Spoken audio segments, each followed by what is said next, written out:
Statement का practical question 21 से deal करेंगे।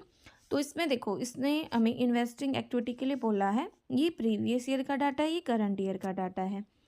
इसने हमें इन्वेस्टमेंट इन लैंड बताई है, तो वो क्या हुई, हमारी इंक्रीज हुई है। तो इसका मतलब हमने लैंड को खरीदा है 10 लाख से। ऐसे ही इन्वेस्टमेंट दिखा तो डिक्रीज हुई, इसका मतलब हमने इन्वेस्टमेंट को सेल कर दिया, लेकिन यहाँ पे रेट भी दिखाई गई है।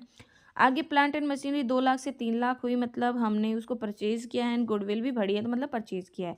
इसके बाद हमें एडजस्टमेंट देखनी होती है। तो देखो, इसने बोला कि मशीनरी 40,000 की थी, उसको हमने 35,000 में बेच दिया, जिसके ऊपर 12,000 का डेप्रिसिएशन था। तो क्या करोगे आप, प्लांट एंड मशीनरी अकाउंट बनाओगे, ठीक है, और उसमें जो ओपनिंग बैलेंस है वो रखोगे, क्लोजिंग बैलेंस है वो रखोगे, जितने में बेची हमने 35,000 में वो रखोगे, और अब प्रॉफिट या लॉस निकालोगे। तो देखो, 35,000 में बेचा, 12,000 का डेप्रिसिएशन था, तो कितनी हो गई 47,000। उसमें से 40,000 जाएंगे, तो मतलब 7,000 का हमें गेन हो गया। वो गेन हमारा डेबिट में आ जाएगा, ठीक है। और टोटल डेप्रिसिएशन हमारा कितना था, 60,000, वो हमारा यहाँ पे आ जाएगा, ठीक है।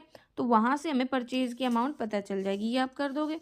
अब बात आती है कि देखो, इसने हमें कि ये नहीं बताया कि हमने इन्वेस्टमेंट को कब सेल किया। तो इसने बोला है कि अगर आप इन्वेस्टमेंट ये मानते हो कि आपने 31 मार्च 2023 को ही सेल की है, तब तो आपका आंसर ये आएगा। लेकिन अगर आप मानते हो कि हमने 1 अप्रैल 2022 को ही सेल कर दी थी, तो उस टाइम पे हमारा इंटरेस्ट निकलेगा 2.5 लाख पे, क्योंकि 1.5 लाख तो हमारे तभी ख़त्म हो चुके हैं। तो 2.5 लाख का 10% 25,000 आ जाएगा। और लेकिन अगर मानते हो कि लास्ट में आके सेल की है, तो 4 लाख के ऊपर इंटरेस्ट आएगा, ठीक है। उस तो अगर आप भाई स्टार्टिंग में सेल मान लेते हो, तो आपका आंसर ये आएगा, और एंड में मानते हो तो आपका आंसर ये आएगा।